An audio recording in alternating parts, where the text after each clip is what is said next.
A fitting guest for the York lecture today is Minister Tzipi Livni, another thoughtful and experienced commentator on policy, given her career in the Israeli government.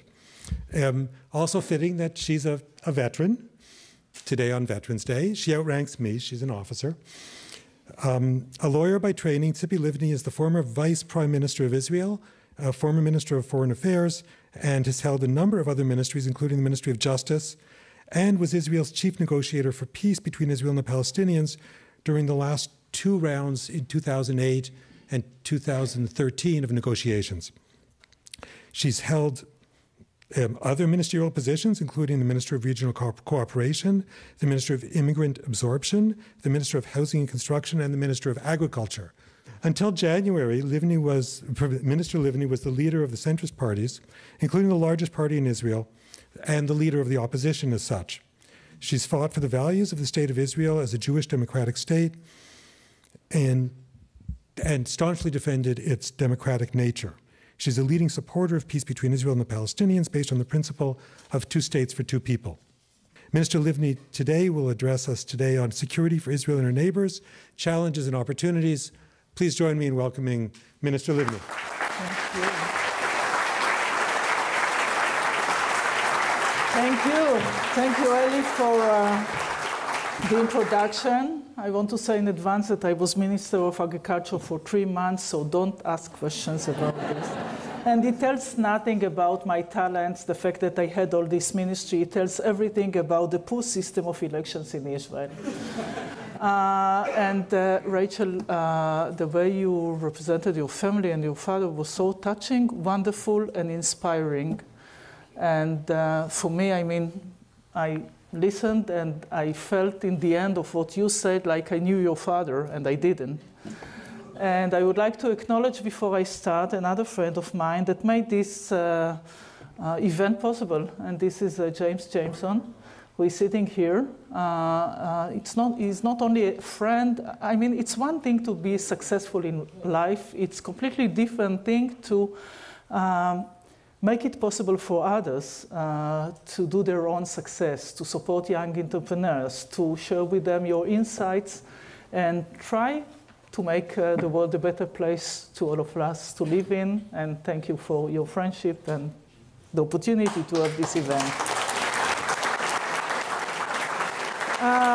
Okay, so this is our troubled region. Yes. So anyway, since we are, this is the Veteran Day. Veteran Day basically represent, or the day is the day in which the First World War finished. And I would like to jump for a moment to the day in which the Second World War finished. And basically the whole idea was to have, after all the horrific things that happened to the Jewish people, to the entire world during the Second World War, to create a better world. And we faced an understanding by the US and Europe that we need to work together to create a better world. The Atlantic Charter was signed, and the NATO was established, the United Nations was established under the idea of never again. And 55 years, more or less, passed, and what's happening now? And everything now is changing. And frankly, I feel as a citizen of the world that it's like walking on unsolid earth, because everything is changing. And having this understanding about the global situation, let's speak a bit about our troubled region, which is a tough neighborhood. And basically, after the Second World War, all the colonialist states decided to divide the region according to their own decision to different states. To some, they gave some presents, a state. To others, they created a state that was not basically related. Well, they made the decisions that they thought they are the right decisions, but basically, we are still suffering from what was done by the colonialist states in the past. You know, I once met Tony Blair, and I told him that he's to blame about the situation between Israel and the Palestinians, as well as the situation in India and Pakistan and Kashmir. But now we are dealing with a completely different situation. And what's happening now in the region is that we have a religious war. And the religious war is between Islamist groups that are fighting it's not the Islam against the other, it's this extreme Islamist group that would not accept what we represent. And when I say we, the meaning is the values of the free world. The meaning is also other Muslims that are expressing their own religion in a more moderate manner. And therefore, what we see in the region is that basically the Middle East produce and export terror internationally. Iran, as a rock state, basically sponsors its proxies in Lebanon, in Gaza Strip, involved in the situation in Yemen. And this is part of a religious ideology and an idea that one day they will create a religious caliphate in the region.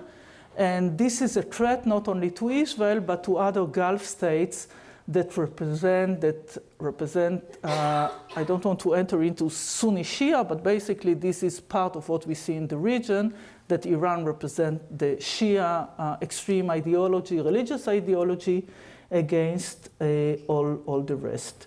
So while Iran is talking about wiping Israel off the map, they try to achieve nuclear weapon, and this is a threat to the entire world, but yet Israel is in the midst of this situation. Now, Israel is exposed to all these challenges because one, Israel is part of the free world. Israel is a democracy. Israel shares with the United States the same values, and we are part of the free world in this place that represents something that is completely different from our values. And more than that, Israel is a Jewish state, is the nation state of the Jewish people, in this surrounded by Muslim states, with an ongoing conflict between us and the Palestinians. Now, I would like to say more than a few words about this conflict because this is the reason for me to be in politics, basically.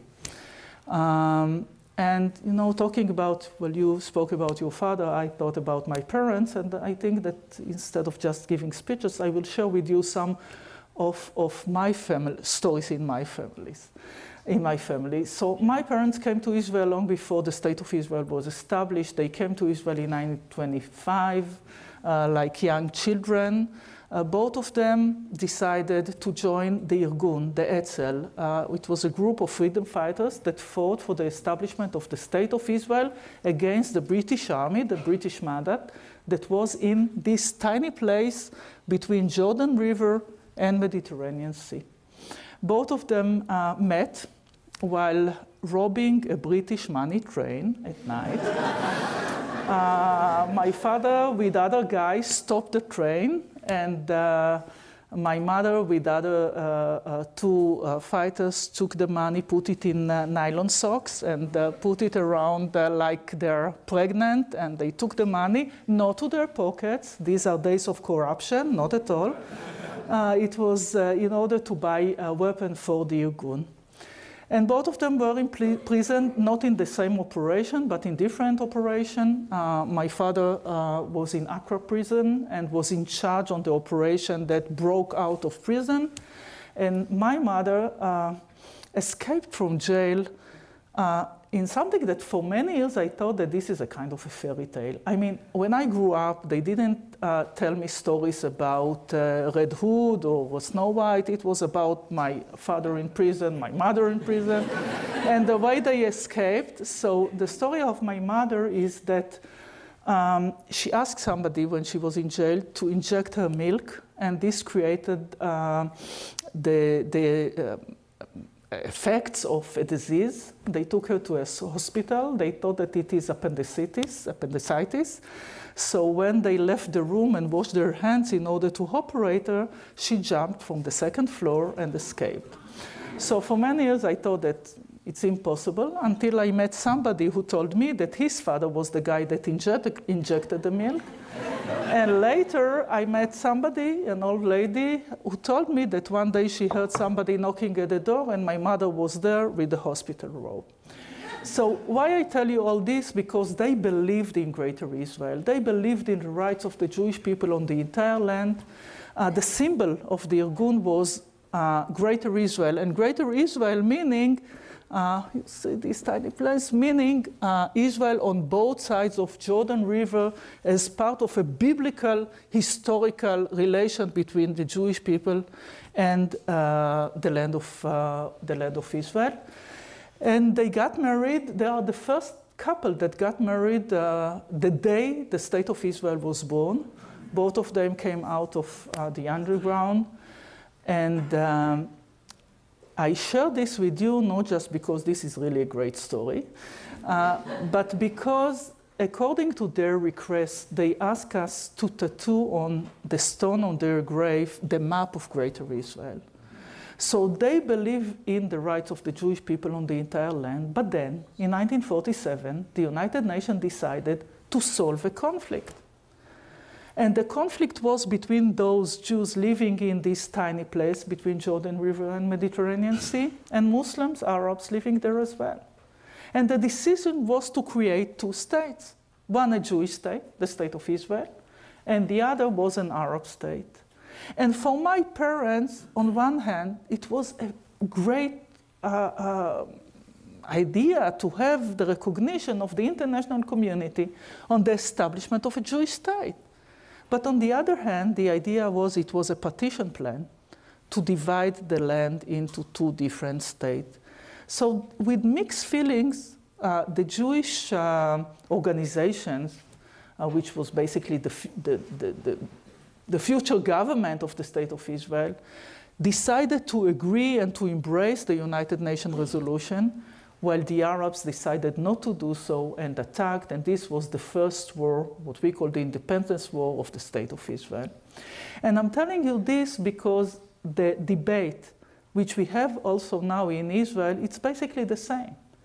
Whether we would hold the entire land or accept the idea of two states for two peoples. Now, I support the idea of two states for two peoples.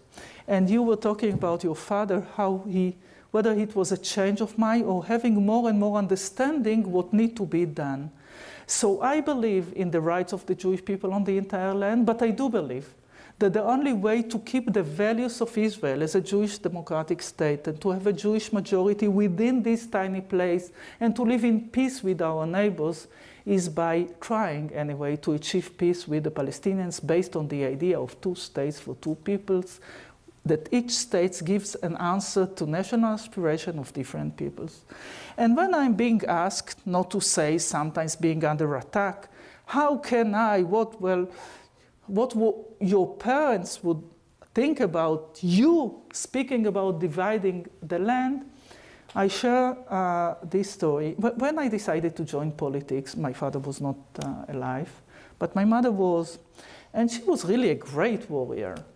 And when I started in politics talking about the idea of two states, creating a Palestinian state, I hope that she doesn't listen to the radio. She's doing something else. And then after one of the interviews, I got a phone call. I do remember this phone call until now. And she said, listen, I just saw you on television talking about a Palestinian state. I want to know that this hurts me a lot. But we fought for the establishment of the state. And I see young people living for America, leaving our state. So we didn't fight to create a state just for us, the old guys. So make your own decision for the future of my grandsons, basically your children. So altogether, this was the reason for me to join politics. It was 1995, few weeks before Prime Minister Rabin was assassinated because of the peace treaty that he signed with the Palestinians. And I felt that my voice was not being heard. Because on one hand, you had this group that I grew up among them, speaking about the rights of the Jewish people on the entire land. How can Rabin sign a peace treaty with the Palestinians, giving this land to them? And on the other hand, my friends, well, I live in Tel Aviv. Most of my friends supported the idea of or the Oslo Agreement. But yet they waited for the new Middle East to fall on our shoulders. And I said, come on. It's not going to happen that way. because it's a tough neighborhood and because Oslo agreement didn't give an answer to all the core issues, basically postponed most of the issues. And I was a lawyer. I practiced law. I'm a better lawyer than politician, I think. And I said, okay, what is this agreement postponing all the issues to the end? If I wouldn't give a client of mine the possibility to sell his second-hand apartment and give the keys of the apartment without getting the full consideration, the full amount of money. And this is more important than just selling a second-hand apartment, and I decided to join politics. It was one Yom Kippur, one day. Before that, I never dreamt of joining politics, but I decided to do so because I thought that I want to leave something for my children that is better than just a bank account as a lawyer, but hopefully a state that is living in peace. Now, I told you that this is what I believe in, this is the right thing to do. I negotiated twice. I didn't succeed in achieving peace, but there are also some misunderstanding about the situation when from the outside there are those looking at the conflict. And it was important for me to share with you that the conflict started before the State of Israel was established, that the creation of the State of Israel is not the reason for the conflict, but it is part of the solution. And the solution was kind of just solution to give the possibility to two different national groups, one Zionism that created the State of Israel, and the other, the Arabs, to create their own state.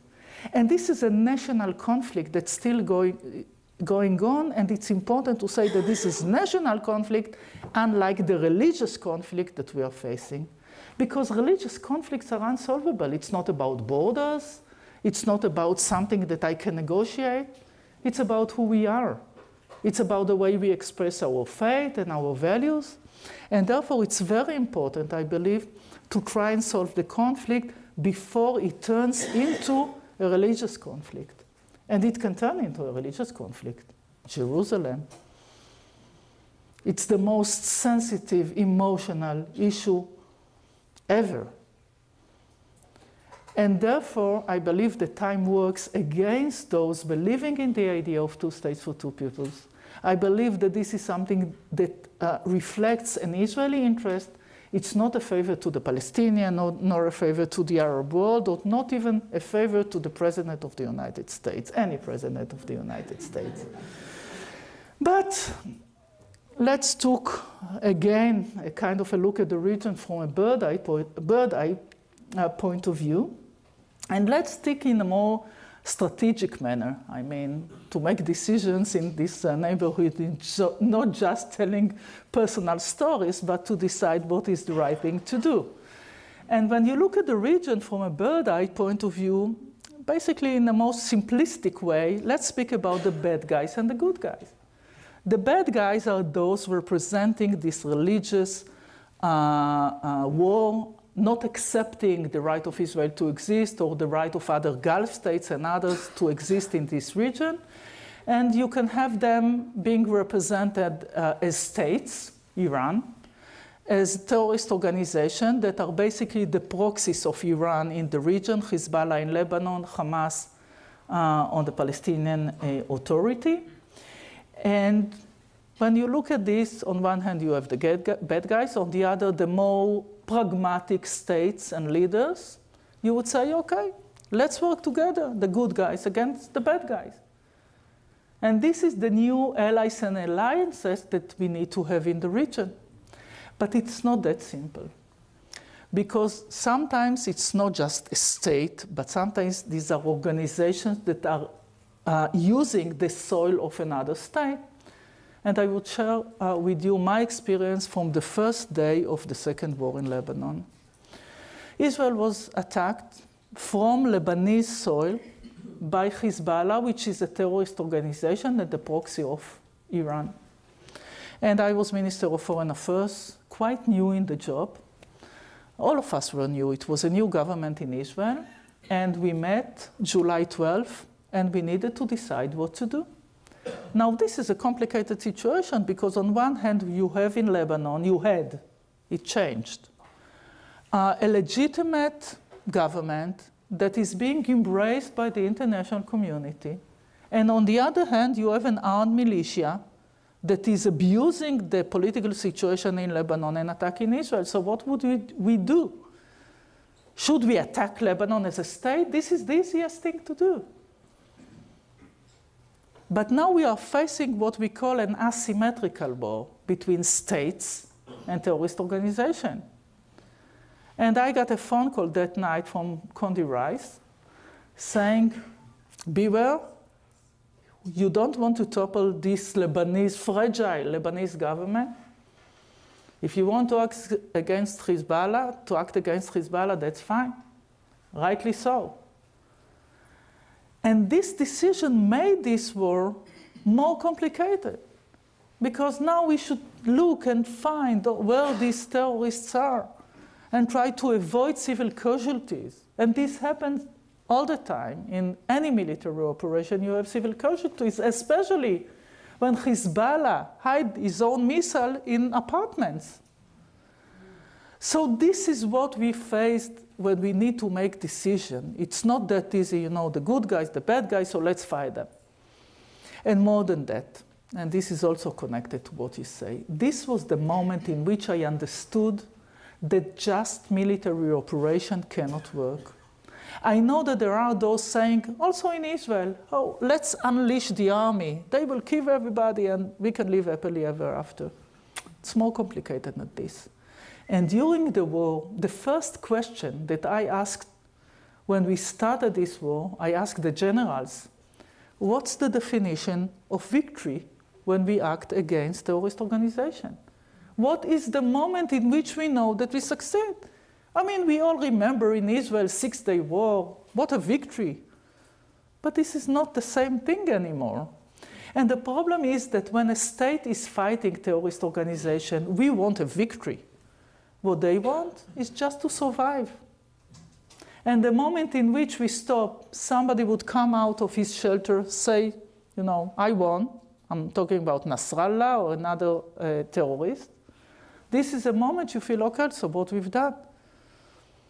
And therefore, since the second day of the war in Lebanon, I start working with the American administration, with the international community, to find the way to change the situation in Lebanon according to a United Nations Security Council resolution with international forces that would come and change the situation. But the other problem that I discovered was that the situation of terrorist organizations that are participating in election, I mean, come on. Few months before that, we had elections on the Palestinian Authority, and Hamas, which is also a designated terrorist organization, wanted to participate in election. I was Minister of Justice those days. And I looked at all the constitutions of the world to see whether it's possible for somebody who supports terror to participate in elections. I mean, elections or democracy is more than just elections. And the first rule of democracy is that the monopoly of the use of force is by governments, not by armed militia. So I had this conversation with the United States and said, we shouldn't let them participate in election. They need to choose bullet or ballot. And the answer was, they're not going to win. So they won. And until now, we are facing in Lebanon and in Gaza Strip the same situation. In Lebanon, we have a designated terrorist organization that with another arm is part of the government.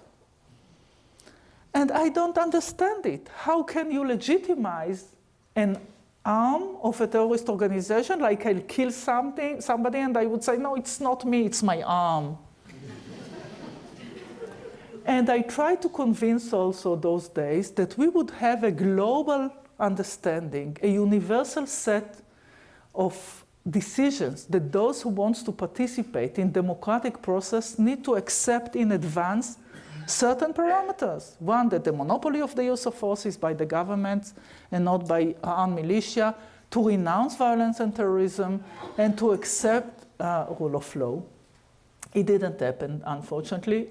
Trust me, I tried to convince administration after administration, And in the day in which they discover some of Hillary's email, one of them was mine, trying to explain and to say that this is time to accept and to adopt the universal code and that the United States should lead it.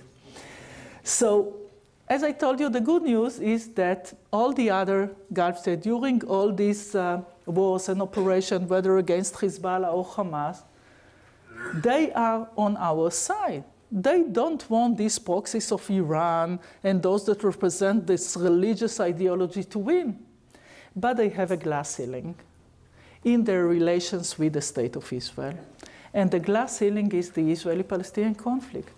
They cannot make peace with Israel and normalize their relations with Israel as long as we have this conflict between Israel and the Palestinians.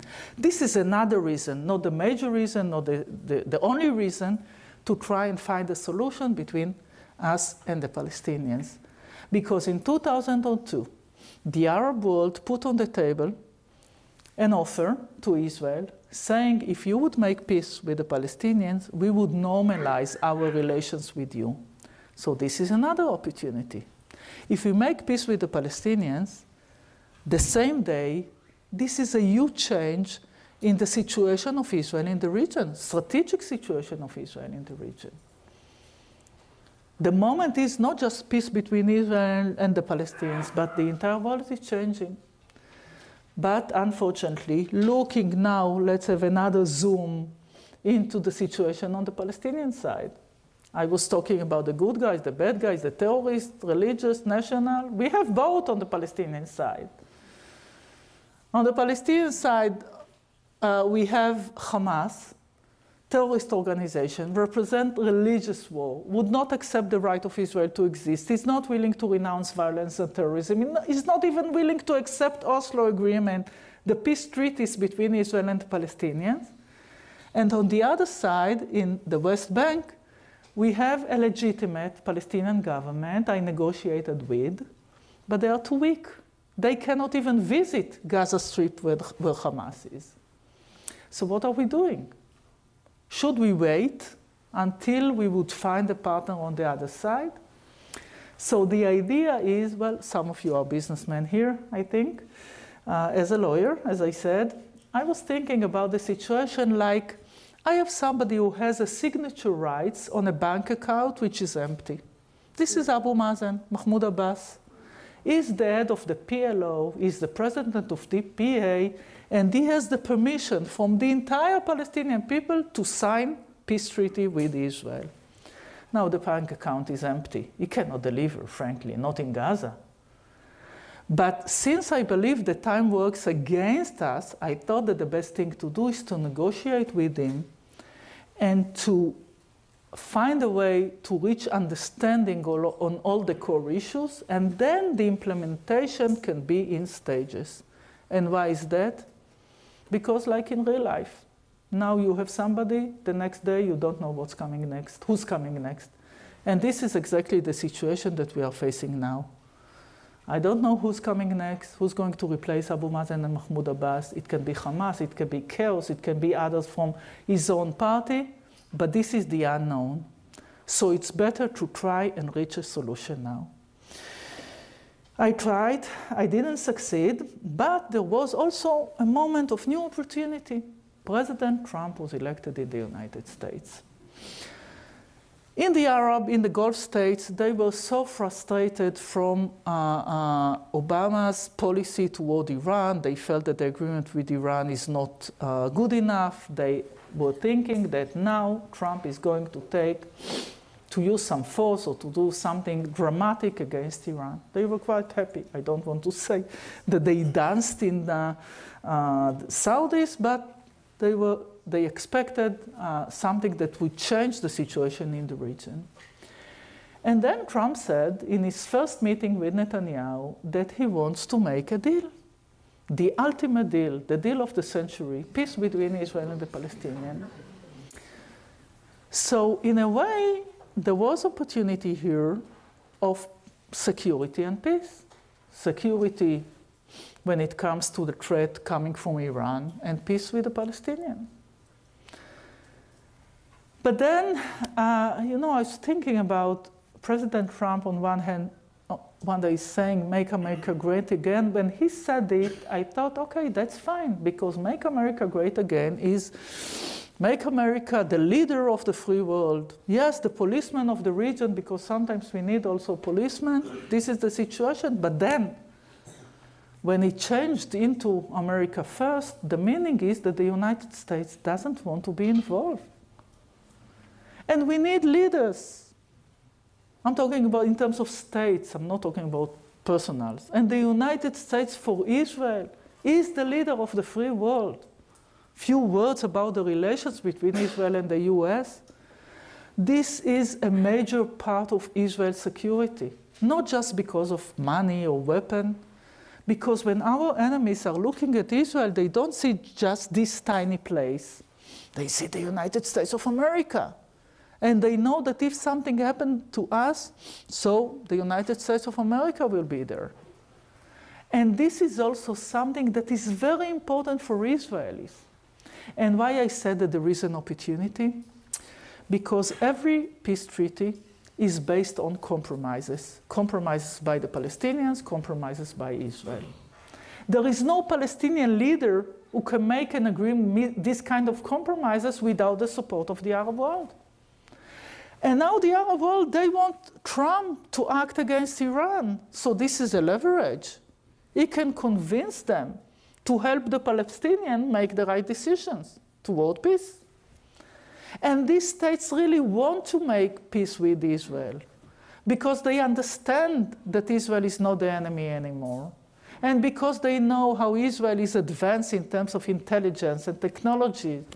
And we see some changes. I mean, I met Mr. Jameson in Bahrain, first visit of an Israeli, formal visit, open meetings with Bahraini government. So we have these changes, but yet they cannot make it public. They cannot take the last step forward. And for Israel, why the role of the United States is very important? Because every Israeli understands the importance of the relations. And it's easier for an Israeli, I wanted to say it's easier for an Israeli leader, but basically I believe that leadership, the meaning of leadership is to make the decisions no matter what is the public opinion. But it's easier for Israeli politicians to make the decision and come to the Israeli public and say, well, we didn't want to, but the United States of America. So this was the moment of opportunity. And when Trump said, yes, I want to make the deal, I'm not sure that you remember, but as Israeli, I remember his press conference with Netanyahu and say, 1 state, 2 states, I don't care. And everybody laughed. I mean, who cares? And I said, no, that's fine. Because he says, I want a deal. And the deal is not between him and Netanyahu, and not between Netanyahu and his far-right government. It's between Israel and the Palestinians. And in order to have a deal, so the meaning is a consent between those 2 sides. So if he wants to think outside of the box, that's fine by me. As long as we end the conflict. Because the goal is to end the conflict, not just to create a state of that. But then the situation that we are facing now is that, in a way, we missed this opportunity. I don't see a deal that would end the conflict coming for the United States in the near future. I mean, there are papers, there is a plan, but the Palestinians are not willing even to have discussions with the United States of America about the nature and the substance of the plan. In Israel, we faced the election, and please don't ask me what's going to be the nature of the next government in Israel, because I don't know, nobody knows. And anyway, it would be a government that it would be also difficult to make the huge decisions that are needed.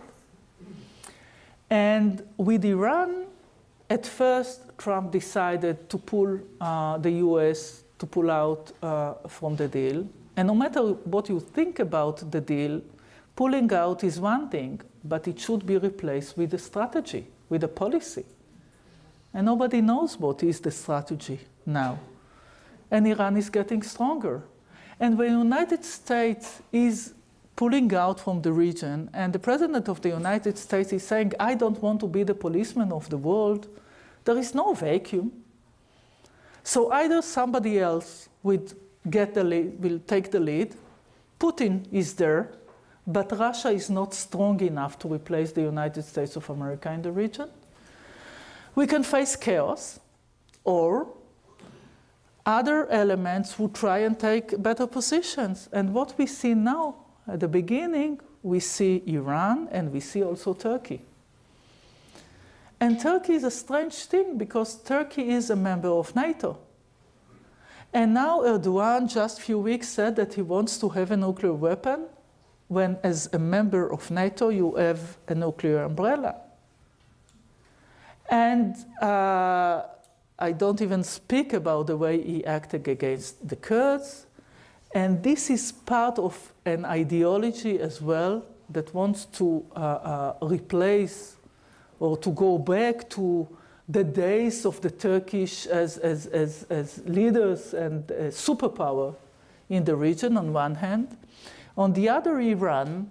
And what worries us when it comes to Iran is that we would have, you see, Tehran is here.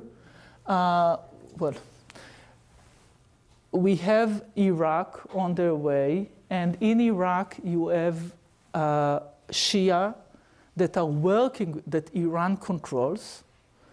I must say now that we have some demonstrations in Iraq these days that are not accepting the Iranian involvement in Iraq, but yet this is what they are doing. That let's continue to Syria. And in Syria, Iran was involved in the civil war there, very close relations with Assad, and continue to Lebanon, in which they have Hezbollah as their own proxy. And this is really something that creates a threat not only to Israel, but to the entire region. This is something that we cannot afford. And therefore, the real question, what's coming next? Since I believe not just speaking about threats, but also to see what are the opportunities, I would suggest, if I'd been now in decision-making in Israel, not to give up the attempts to try and re-energize the negotiations with the Palestinians, with or without the United States. To work and try to convince Gulf states that we should work together in an understanding that we cannot afford stronger Iran, and that Israel is sincere in our attempt to achieve peace with the Palestinians. To call again and to have an intimate discussion with the United States in an understanding that their involvement is crucial, because otherwise each state, each leader, each organization would decide what is or its best interest, and it doesn't mean that it works with the interest of the other states in the region. And therefore, the Middle East now is explosive. I believe that we missed an opportunity that we had. I think that the idea of the United States, leaving the region is something that the impact is quite dangerous. There are different possibilities. Either the United States will decide to work together with different states and leaders in the region to decide what is the strategy. And the other is that we will do it as different powers in the region without real involvement of the United States. I want to say something else, very important here to say it in the United States. The relations with the United States was also always about deterrence, about working closely, about no surprises. One would not surprise the other. But it was never, never, never about sending American soldiers to defend Israel. Something which is very important to say. It was always about Israel defending itself by itself, but with an understanding that we are the allies of the United States of America. So this is what we are facing. I wish I don't want to end this discussion or this speech in this sad note. So I would like maybe to share with you what Arik Sharon used to say when we faced this kind of challenges. Arik Sharon was the Israeli Prime Minister, Ariel Sharon. I worked quite close to him. And when we face this kind of problems in the future, and this is the usual in the Middle East, and the choice as an Israeli decision maker is usually between bad options, he used to tell us a story. And the story was about his father. His father was a farmer, and he used to take him to the field. Now it's Israel, it's very hot. And after a few hours, Arik Sharon, as a child, used to say to his father, well, let's stop and go home. Look how much we have to continue and to work, and it's too hot. So his father used to tell him, don't look forward, look backwards. Look at what we already achieved. And this is something that gives us always the strength and the power, because when I'm looking backwards about the state of Israel, that is really a miracle in the Middle East, successful startup nation, entrepreneurs, contributing to the world, this is something to be proud of. And until now, we succeeded in meeting all these challenges. So I hope that this would be also in the future. Thank you.